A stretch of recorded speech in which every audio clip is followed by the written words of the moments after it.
Bismillahirrahmanirrahim. Alhamdulillahirabbil alamin. Alladzi nahmaduhu subhanahu wa nasta'inuhu wa nastahdihi wa natubu ilaihi wa natawakkalu alaihi. Asyhadu an la ilaha illallah wahdahu la syarika lah wa asyhadu anna Muhammadan abduhu wa rasuluh. Allahumma shalli wa sallim wa barik ala sayyidina Muhammad wa ala alihi wa sahbihi ajma'in, amma ba'du. Pemirsa di mana saja berada dan para saimin was saimat, hadirin hadirat, assalamualaikum warahmatullahi wabarakatuh. Dalam kesempatan ini kita mengkaji beberapa poin yang kita kumpulkan dalam sebuah judul kita beri nama dengan pernak-pernik dalam bulan Ramadan. Mungkin pernak-pernik dalam bulan Ramadan ini ada sebahagiannya yang menyangkut dengan Ramadan, dengan puasa, dengan qiyamul lail dan tarawih dan seterusnya. Ada juga yang berkaitan dengan bisa digunakan di luar Ramadan. Jadi pernak-pernik dalam bulan Ramadan ini kadang-kadang juga bisa digunakan di luar Ramadan. Para hadirin, pemirsa yang dirahmati Allah, setelah kita tahu arti pernak-pernik itu persoalan kecil. Persoalan-persoalan kecil yang kadang-kadang kebanyakan kita tidak ngeh, kurang mendapat siraman rohani dari para asatiz dan para ulama-ulama, atau mereka ada disebutkan dalam kitab, cuma kita tidak mengangkat keluar, sehingga banyak orang, banyak umat, banyak manusia, banyak umat Islam yang kurang menyentuh ilmunya ke situ. Kadang-kadang ada, cuma kurang mendapat perhatian. Jadi ini saya coba bungkus semuanya itu yang bisa saya coba menarik keluar sesuai dengan ilmu yang Allah berikan yang sedikit ini. Mudah-mudahan bermanfaat. Karena kita sekarang semuanya online, di stay at home semuanya. Mudah-mudahan tidak bosan di rumah, ada pemasukan. Kalau tidak ada pemasukan keuangan, insya Allah ada pemasukan keilmuan. Mudah-mudahan bermanfaat. Kita doakan kepada Allah Subhanahu wa Ta'ala.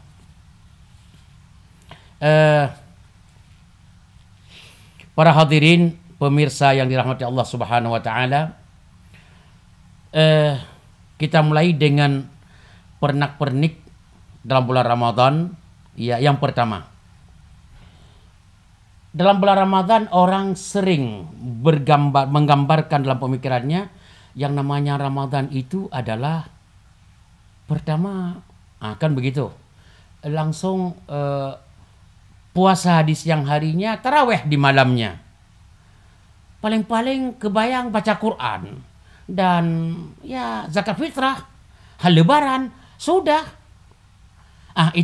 Itu ada hal yang kadang-kadang kecil kurang tersentuh. Contoh, ini jangan kita lihat di dalam COVID-19 dulu, ini tahun-tahun biasa saja. Pertanyaan yang pertama terjadi, apakah tarawih itu lebih mulia, lebih afdal, lebih baik dari salat-salat rawatib yang ada qabliyah dan ba'diyah? Itu kan pertanyaan. Sehingga begini, pertanyaan itu sehingga kita ini tidak kecil hati dengan tidak bisa salat tarawih. Di satu sisi tarawih itu adalah penting, benar. Cuma karena belum pernah diangkat, saya mencoba mengkaji di dalam kitab ini. Maaf ya, karena saya orangnya agak sedikit bermazhab Syafi'i dengan menghormati mazhab-mazhab yang lain. Tapi saya kemukakan dalam mazhab Syafi'i dan mayoritas umat Islam itu yang di Indonesia khususnya bermazhab Syafi'i. Makanya saya angkat dalam kitab-kitab Imam mazhab Syafi'i disebutkan Apakah salat tarawih kita bandingkan pertama, tarawih itu lebih baik daripada qabliyah ba'diyah salat 5 waktu? Jawabannya adalah ada ulama dua pendapat. Ada ulama yang mengatakan tarawih lebih bagus daripada salat rawatib. Iya. Dan karena kenapa? Kenapa bagus? Karena salat rawatib tidak dianjurkan berjamaah, sedangkan salat tarawih dianjurkan berjamaah. Dengan ada berjamaah itulah poin bertambah kepada salat tarawih. Dianggap salat tarawih itu lebih bagus daripada salat rawatib karena tarawih ada jamaahnya dan rawatib tidak. Kemudian ada pendapat ulama dan ini pendapat yang kedua lebih kuat. Ini adalah salat rawatib. Rawatib itu apa? Salat 5 waktu yang sebelumnya qabliyah dan ba'diyah kalau kita sebutkan. Salat qabliyah dan ba'diyah itu afdal daripada tarawih. Lebih bagus daripada salat tarawih. Ini pendapat yang kedua. Dan pendapat yang kedua ini kuat. Nah, sehingga orang kita lihat kalau pendapat yang kedua ini, pendapat yang kuat ini, kita lihat bahwa orang rebut-rebut salat tarawih tapi salat qabliyah ba'diyah ditinggalkan. Ini kagak benar nih. Kalau kita rujuk kepada pendapat yang kedua ini adalah kalau Anda senang dengan melakukan tarawih, rawatib, qabliyah, ba'diyah lebih Anda kejar dan tidak mungkin Anda tinggalkan dalam kehidupan sehari-hari. Kenapa? Jawaban begini. Kenapa? Jawabannya tarawih Rasulullah sering meninggalkannya. Kan begitu hadis yang sahih. Tarawih itu dilakukan Rasulullah hanya beberapa hari bersama sahabatnya. Setelah itu beliau di rumahnya. Di rumahnya tarawih atau sunat lain, nggak ada berita. Sementara qabliyah ba'diyah beliau tidak pernah meninggalkannya. Di situ pemahamannya bahwa salat rawatib, salat qabliyah ba'diyah lebih hebat, lebih bernilai, lebih tinggi dalam pendapat yang kedua ini daripada salat tarawih. Cuma orang sekarang tarawih lebih berlomba-lomba, rawatib ditinggalkan. Itu kalau mau rujuk kepada kitab mazhab Syafi'i seperti kitab Fathul Aziz li Imam Rafi'i dan yang lainnya banyak sekali disebutkan tentang masalah seperti yang saya sampaikan itu. Kemudian kebanyakan dalam mazhab Imam Syafi'i rahimahullah, ulama-ulama menyebutkan kalau dibanding memang kalau dengan rawatib pendapat yang pertama tadi tarawih lebih bagus. Ini pendapat yang pertama. Pendapat yang kedua qabliyah ba'diyah lebih bagus. Pendapat yang pertama yaitu rawatib lebih bagus kecuali rakaatil fajri sunat fajar qabliyah subuh. Itu tidak ada yang saing. Jangan coba-coba. Seluruh amalan-amalan saleh setelah salat amalan saleh, salat amalan yang lain yang dianjurkan setelah salat fardu itu yang paling hebat dan tingginya hanya 2. Ini jarang dikaji. Yang pertama yang paling hebat itu qabliyah subuh, yang kedua sunat witir, bukan tarawih. Witir lebih hebat. Ada orang bertanya, witir kok hebat? Malah di kampung saya ada ustadz salat tarawih saja witir katanya terserah masing-masing. Itu karena tidak mengkaji ke dalam. Kalau kita kaji ke dalam kitab Asnal Matalib li Zakaria Al-Ansari disebutkan jelas anna tarawih afdal minar rawatib, salat tarawih lebih bagus daripada salat qabliyah ba'diyah ma'ada raka'atil fajri selain qabliyah subuh. Kalau qabliyah subuh jangan coba-coba, nomor 1 sebelum tarawih. Wal witri dan witir nomor 1 sebelum tarawih. Jangan coba-coba. Kalau begitu, kalau ini jangan dilakukan. Apakah saya cuma mau melakukan tarawih saja atau witir saja? Kalau memang harus begitu, saya mengatakan witir saja. Lebih baik daripada tarawih saja. Ya, ini pendapat yang kuat dalam mazhab Imam Syafi'i. Tapi sebaiknya ayo tarawih kita lakukan. Setelah itu kita sambung dengan witir di dalam Ramadan, witir itu atau di luar Ramadan. Ini namanya pernak-pernik yang tidak pernah tersentuh dalam persoalan dalam bulan Ramadan atau di luar Ramadan oleh kita sebagai manusia. Apalagi kalau orang pesantren mungkin banyak yang paham tentang itu karena banyak baca kitab kuning. Tapi kalau kita orang yang kerja di kantor, hanya maaf tanda kutip aja kan tersinggung. Kok tersinggung ini? Ini ada WA yang datang kok tersinggung? Jangan, nggak usah tersinggung. Kalau kita kerja kantor, dari kecil kita cuma SD, SMP, SMA, kemudian kuliah juga tentang umum, tidak menyentuh agama.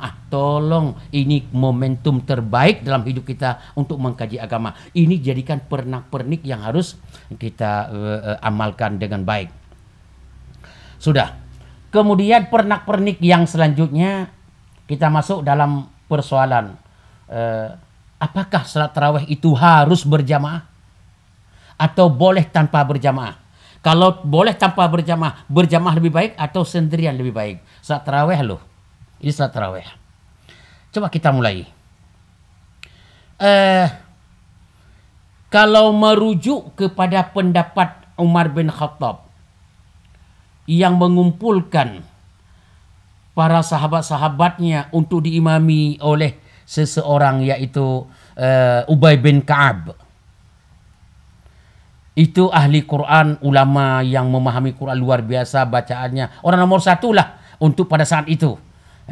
Ada yang lain juga, tapi Umar mengatakan beliau yang dipersilakan. Kalau merujuk kepada Umar membuat jamaah salat tarawih, maka di situ mengatakan tarawih lebih dianjurkan salat berjamaah. Kalau rujukannya kepada Umar. Kalau rujukan kepada hadis Nabi Sallallahu Alaihi Wasallam, yaitu hadis Nabi begini, sallu fi buyutikum. Ayo sahabat-sahabatku, salatlah di rumahmu masing-masing. Fa inna afdal salatil mar'i fi baitihi. Sebaik-baik salat seseorang itu di rumahnya, itu paling baik daripada di masjid. Illal maktubah, kecuali adalah salat wajib. Kalau salat 5 waktu tetap lebih baik di masjid dan dianjurkan di masjid. Tapi kalau salat sunat di rumah, merujuk ke hadis itu, tarawih itu adalah salat sunat. Kalau begitu ulama mengatakan al-infirad bihi aula. Salat tarawih sendirian lebih baik daripada salat tarawih berjamaah. Coba lihat, ini pernak-pernik yang kurang tersentuh oleh kita. Berarti kalau begitu ada dua pendapat. Ada yang bilang tarawih itu berjamaah lebih baik, mengikuti Sayyidina Umar. Ada yang mengatakan tarawih itu salat sendirian masing-masing di rumah lebih baik mengikuti hadis Rasulullah Sallallahu Alaihi Wasallam. Sudah. Kalau mau melihat pernak-pernik ini dalam kitab Al-Muhadzab li Syirazi disebutkan jelas. Pertanyaannya, yang bagus, yang dianjurkan salat tarawih itu berjamaah dengan salat tarawih sendirian, unsurnya kenapa berbeda pendapat itu? Jawaban perbedaan pendapat tentang masalah itu disebabkan begini. Karena ada orang yang hafal Quran. Kalau ada orang hafal Quran, kemudian dia tidak akan malas-malasan dalam salat tarawih, kemudian dia tidak akan ngantuk dalam salat tarawih, orang itu adalah dan tidak mengganggu kalau dia tidak keluar ke masjid, tidak mengganggu orang masjid karena banyak di sana jadi imam. Orang itu dianjurkan salat sendirian lebih bagus tarawih daripada dia salat berjamaah. Karena dia paham Al-Quran, membaca Al-Quran bagus, dia tidak balas-malasan dalam salat sunat. Sudah. Orang itu lebih bagus di rumah. Tapi kalau dia yang baca Quran cuma yang di masjid, kalau dia nggak keluar ke masjid, nggak ada yang jadi imam di sana, mengganggu jamaah yang lain, kasihan. Orang itu berjamaah lebih baik. Itu pernak-pernik yang ingin saya sampaikan. Kalau begitu orang itu dianjurkan keluar. Sudah. Persoalannya sudah. Kalau salat di rumah, umpamanya, salat di rumah dalam keadaan seperti COVID-19 ini orang salat di rumah dengan keluarganya. Katakanlah dia mau berjamaah di rumah, boleh? Boleh. Cuma begini sayangnya, suami adalah tidak bisa baca Quran. Jangankan hafal Quran, Fatihah aja adalah asal-asalan. Fatihah saja kadang-kadang kalau kita dengar apa yang dibaca itu bahasa Arab kayak bahasa Cina. Jawabannya boleh enggak? Sedangkan istrinya kebetulan orang pesantren, orang berpendidikan agama, orang paham Al-Quran, bisa membaca Quran dengan baik, malah pemenang musabakah tingkat RT. Tingkat RT, berarti rendah banget. Ya umpamanya begitulah.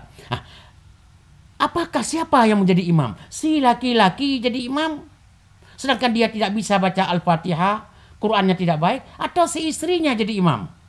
Ini pernak-pernik yang jarang dibahas. Di dalam kitab Al-Bayan fi Madhab Syafi'i lil Umrani, ini Madhab Syafi'i lil Umrani, beliau itu meninggal dunia di tahun 559, ya.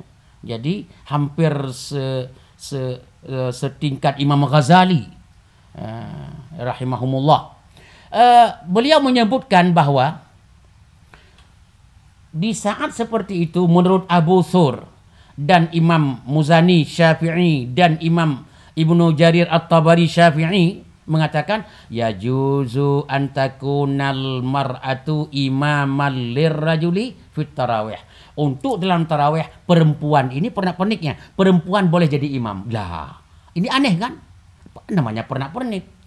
Untuk masalah salat tarawih si perempuan boleh jadi imam, si makmumnya laki-laki. Boleh, boleh.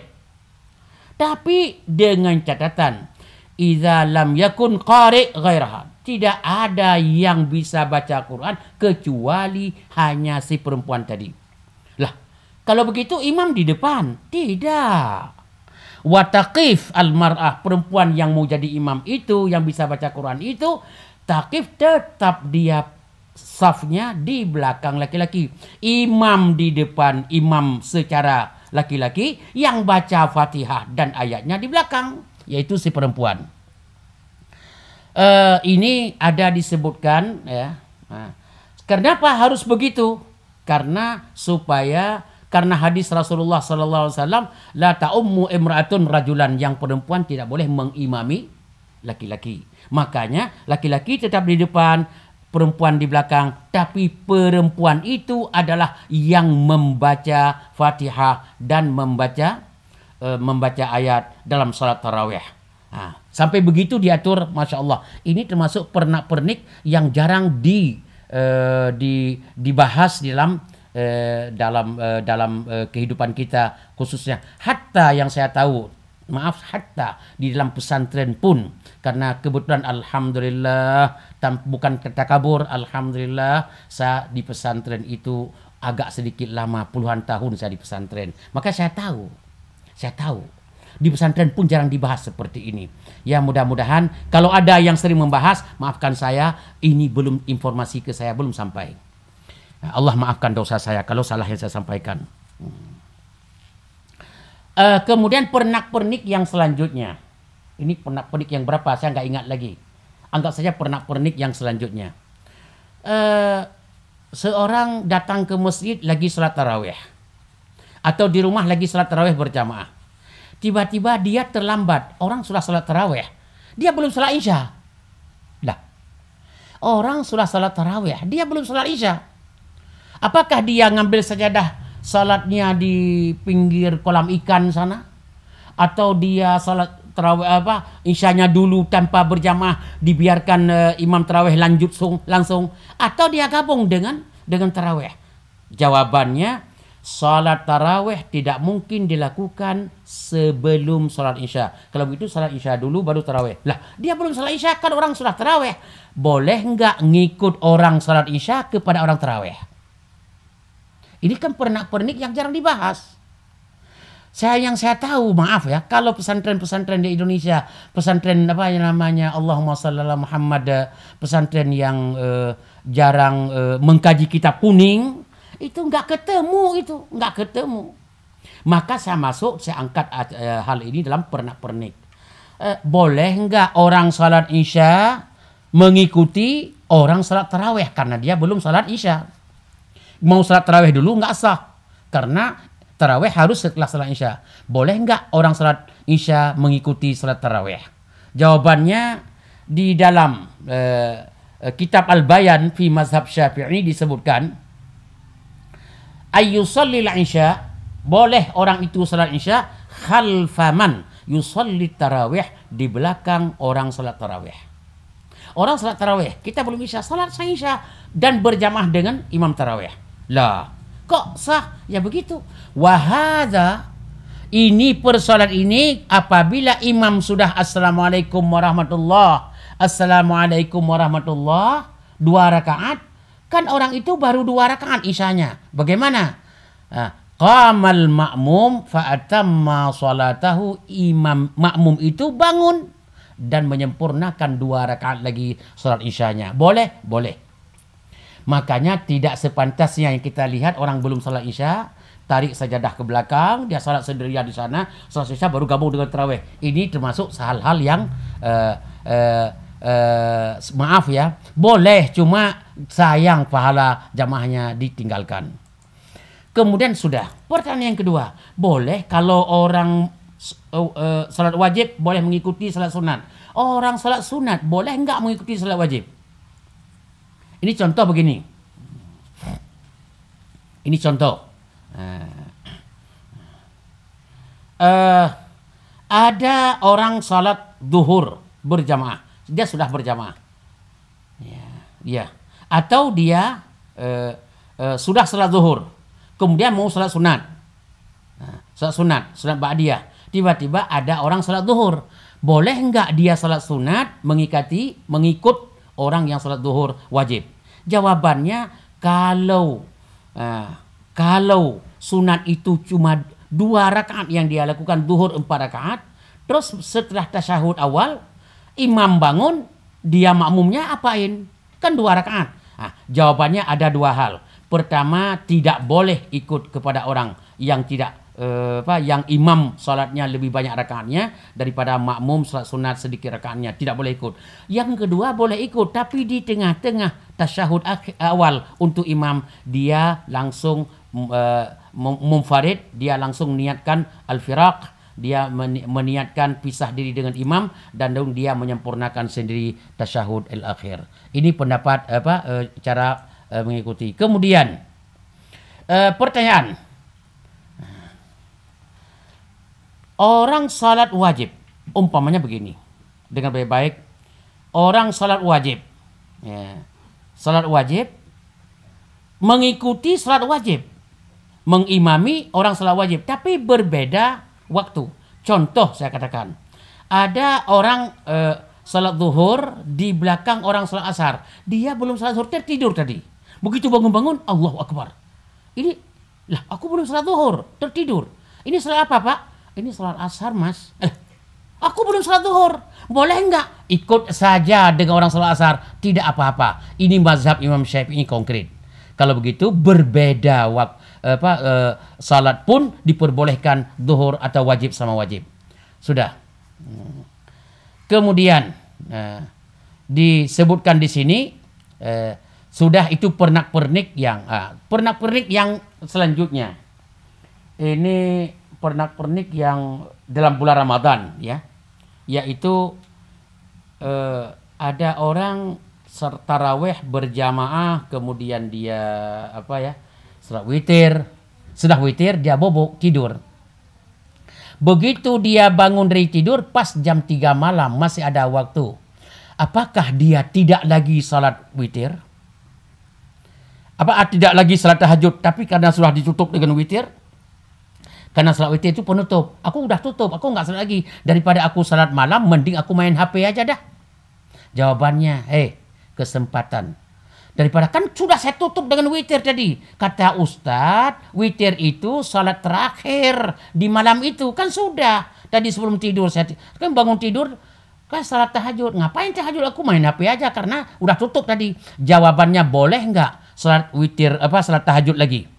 Jawabannya, maaf. Umur itu sebentar, ibadah itu belum tentu yang kita lakukan itu diterima. Ayo kita salat tahajud, lakukan tahajud lagi. Lah setelah tahajud Aku witir lagi enggak? Disinilah ada 3 pendapat. Aku witir lagi tidak setelah tahajud? Jawabannya, pertama, ada ulama yang mengatakan, witir tadi Anda sudah witir, bangun tidur, kemudian tahajud. Setelah tahajud tidak boleh witir lagi, karena jawabannya tidak ada witir dalam satu malam 2 kali. Itu satu pendapat. Itu tidak tidak boleh kita bantah. Itu satu pendapat. Pendapat yang kedua, witir tadi sudah selesai. Kalau Anda bangun lagi sebelum subuh, Anda salat tahajud beberapa rakaat, setelah itu Anda tetap witir kembali, witir ulang. Lah, terjadilah 2 witir, bukan terjadi. Witir yang pertama tadinya batal sendiri dengan Anda tahajud setelah itu. Dia batal sendiri. Karena witir itu tidak boleh jatuh sebelum salat. Di penghujung salat, tetap di penghujung salat. Jadi witir kembali, witir yang pertama setelah isya tadi atau setelah tarawih tadi batal. Itu pendapat yang kedua. Pendapat yang ketiga begini, ini agak aneh. Kita sudah tahajud saat tadi. Karena sudah tahajud, sudah tarawih atau sudah witir tadi 1 rakaat. Nah, sekarang kita tahajud, sebelum tahajud 1 rakaat tadi kita salat 1 rakaat lagi khusus untuk menggenapkan yang witir tadi. Jadi akhirnya witir yang pertama tadi jadi genap. Setelah itu baru tahajud. Setelah itu baru kita witir ulang. Ini 3 pendapat. Tapi kalau orang menanya, menurut ulama bagaimana? Masing-masing. Ada yang mengatakan ini yang kuat, ada yang mengatakan itu yang kuat. Menurut ustadznya bagaimana? Ini maaf, agak berbeda kita. Kalau saya lebih kepada kita setelah tahajud, kita witir ulang. Dan witir yang pertama batal karena kita sudah buka salat lagi dengan tahajud. Dan kita witir ulang, yaitu di penghujung tahajud. Sehingga jadilah witir itu tidak ada witir 2 kali terjadi. Yang kedua, witir tetap di penghujung salat malam. Itu pendapat saya. Kemudian, itu hal-hal yang saya sampaikan ini mudah-mudahan bermanfaat. Cuma pernak-pernik ini masih banyak. Seperti pernak-pernik dalam membatalkan puasa. Itu banyak sekali yang kita, kalau bukan spesialis tentang ilmu fikih, itu perlu dikaji. Saya punya rencana, saya jadikan pernak-pernik hari ini menjadi pernak-pernik seri pertama. Nanti pernak-pernik seri kedua, pernak-pernik seri ketiga. Sehingga kita banyak ilmu yang kita timba. Dan tetap saya berpegang kepada Al-Quran dan Sunnah. Dan berpegang kepada fikih. Fikih yang paling saya utamakan karena kita orang Indonesia. Fikih mazhab Imam Syafi'i. Dengan menghormati mazhab-mazhab yang lain. Mazhab Ahlussunnah wal Jamaah. InsyaAllah. Itu saja barangkali yang dapat disampaikan. Mudah-mudahan. Saya lihat dulu di Instagram atau di YouTube atau di WA ada nggak masukan pertanyaan. Kayaknya ini tidak ada masukan. Mari kita jadikan ini adalah pernik-pernik yang pertama. Mudah-mudahan selanjutnya nanti ada pernak-pernik selanjutnya. Banyak hal yang kita jadikan pernak-pernik, mudah-mudahan bermanfaat. Ya, pemirsa, mungkin ada yang bertanya, ini ada 1-2 ini. Kebetulan, silakan. Ini pertama, maaf. Saya jadikan istri saya sebagai perwakilan dari para pemirsa. Istri mau bertanya, bagaimana? Silakan. Assalamualaikum Ustadz. Saya ingin bertanya. Salat tarawih hanya sekali dalam setahun. Sedangkan salat sunat rawatib itu kan tiap waktu ada. Apabila kita tinggalkan salat tarawih, sedangkan bulan puasa ini bulan istimewa karena adanya salat tarawih. Apabila kita tinggalkan salat tarawih ini bagaimana Ustadz? Hilang nggak keistimewaan bulan Ramadan itu? Ya, Masya Allah, pertanyaan. Padahal istri saya, ibu, si bunda itu tetap selalu bersama saya. Tapi ada saja pertanyaan-pertanyaan yang membuat kita ini mantap pemirsa ini. Ya, terima kasih Bunda. Begini, Ramadan itu kan setahun sekali. Salat tarawih harinya di bulan Ramadan. Usahakan semaksimal mungkin untuk salat tarawih. Untuk tidak tinggal tarawih. Ada pertanyaan. Tadi pembahasannya salat qabliyah ba'diyah lebih bagus. Bukan untuk ditinggalkan tarawih. Kalau dibanding-banding ini. Memang qabliyah ba'diyah lebih bagus dalam satu pendapat daripada tarawih. Di beberapa yang lain tarawih lebih bagus. Itu dibanding-banding. Dan yang satu lagi, tarawih pun hilang hebatnya kalau berhadapan dengan qabliyah subuh dan witir. Hebat qabliyah subuh dan witir itu lebih hebat. Nah, itu yang pembahasan pernak-pernik kita, bukan untuk kita meninggalkan salat tarawih.